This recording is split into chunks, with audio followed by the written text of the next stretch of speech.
Violence also flared in eastern Syria, where on Thursday the US-led coalition said it had killed at least 100 pro-regime fighters to fend off an attack on its Kurdish allies. The clash marked a fresh escalation between Washington, which has threatened the regime over its alleged use of chemical weapons, and Damascus, which labelled the latest incident in eastern Syria as a war crime. Well, for more on the situation in Syria, I'm joined in the studio by France 24's Wassim Nasr. Wassim, hello, thank you for being with us. The Syrian conflict is particularly complex. It's the ultimate multiple proxy war. Is that why the UN has yet to get involved? Yes, in a way. On the other hand, because the UN Security Council has its hand bound by multiple Russian vetoes, especially whenever it's about the use of chemical weapons.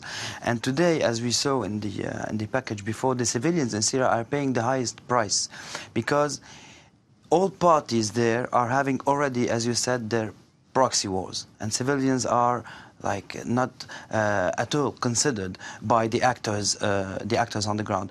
And it's good to stop for a bit about the American strike here against loyalist Syrian militias, loyalist to Damascus. We have to say that those militias are Sunni militias, for example, that the regime was able to gather in order to stop the YPG aided by the US. So those people are from this region, and they tried to attack the YPG in this area where the Conoco oil field exists.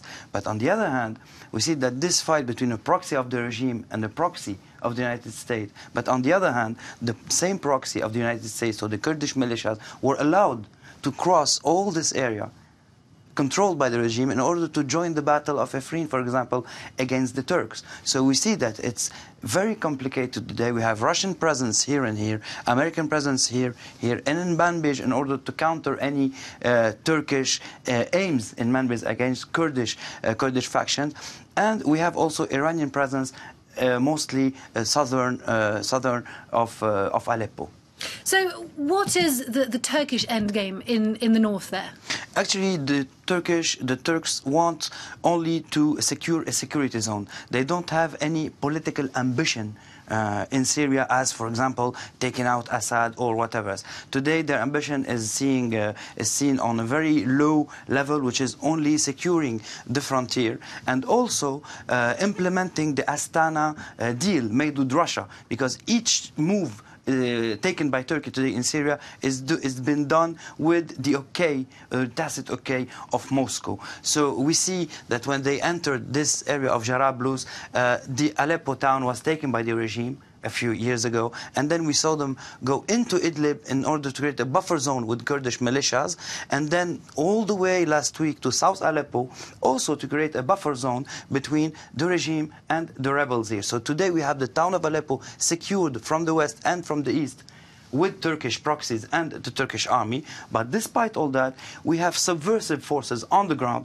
like Al-Qaeda offshoots in Idlib itself and Shia militias here, which are trying to keep on the fight. So today we see that we have big decisions taken in capitals like Ankara, Moscow, and Washington, but on the ground we are seeing multiple proxy wars ongoing without direct involvement of the real players. And I guess that this is the trend which is going to be the reality of Syria for the upcoming years. Wassim Nasr, thank you very much for that.